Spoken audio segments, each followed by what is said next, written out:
Is the hair crazy and wild or what? It's fine.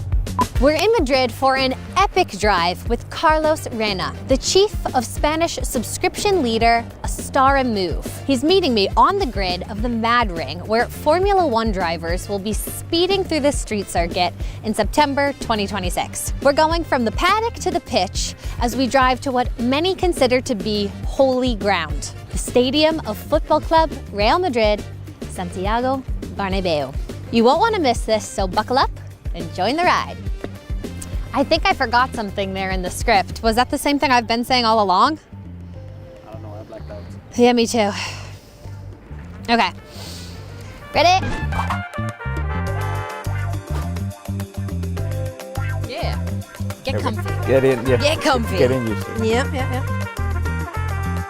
So what inspired Astara to launch Astara Move? I think it was our CEO's vision to see that, traditional ownership of vehicles is, of course, will be there, but you also have new trends like subscription or pay-per-use. These are cases that we've seen, like in for instance, in the streaming or in the music with companies like Netflix and Spotify, which we all know.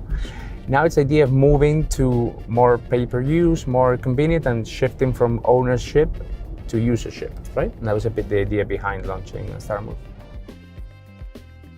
So, okay, tell us what the biggest challenge has been scaling this service. You're currently in Spain, Portugal, Switzerland, and Chile.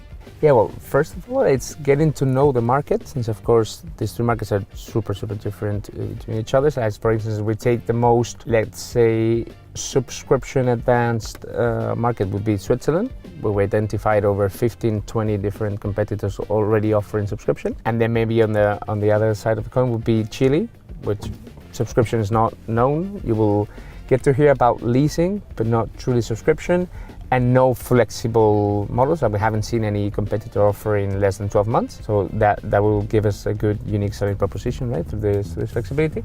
So I guess the first challenge would be to actually get to know the user in each of these markets, to adapt your offer, since of course, even though it's kind of initially the same product, we do get to adjust it, like for instance with the durations or with the mileage packages, or with, for instance, Switzerland, many people will just move in and outside of the country, right? Yeah. Just because of the market. So that also is something that we offer there. Or for instance, the winter tires that you need to, of course, have in Switzerland, but you don't really need them here in Spain. Sure. So we do adapt it to the market. We always try to keep in common, like all of the aspect that we mentioned around the convenient, 100% online, the flexibility, of course the affordability. All of these concepts are true to all of the markets, and more that will come in the next few years. That's for sure.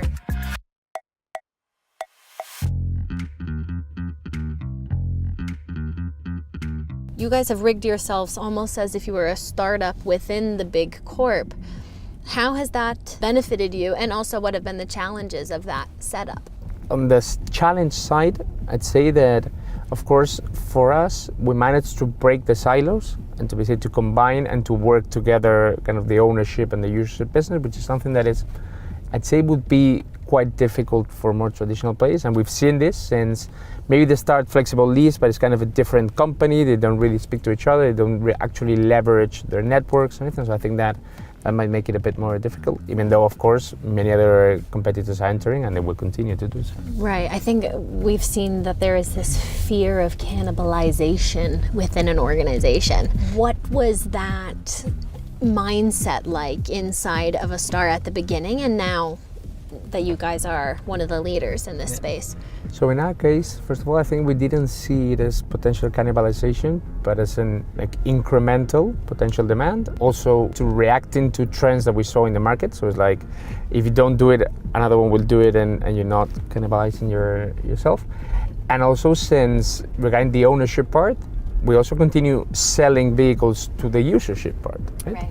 So it's kind of a combination of all of them. But yeah, it's great that our CEO put the vision in that side. Like, okay, like usership is strategic. Of course, as of today, the traditional business is way bigger, but this will continue to evolve. And also they need to work together and not be identified as potential cannibalization, but as another room for growth. Exactly.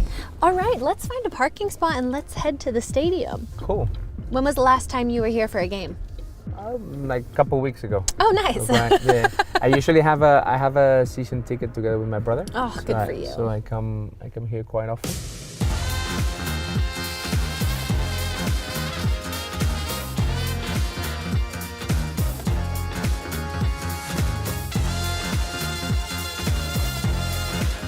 We're going into the stadium now. We're not allowed to bring cameras, so this is where we leave you. Bye, guys. That was perfect. Good job.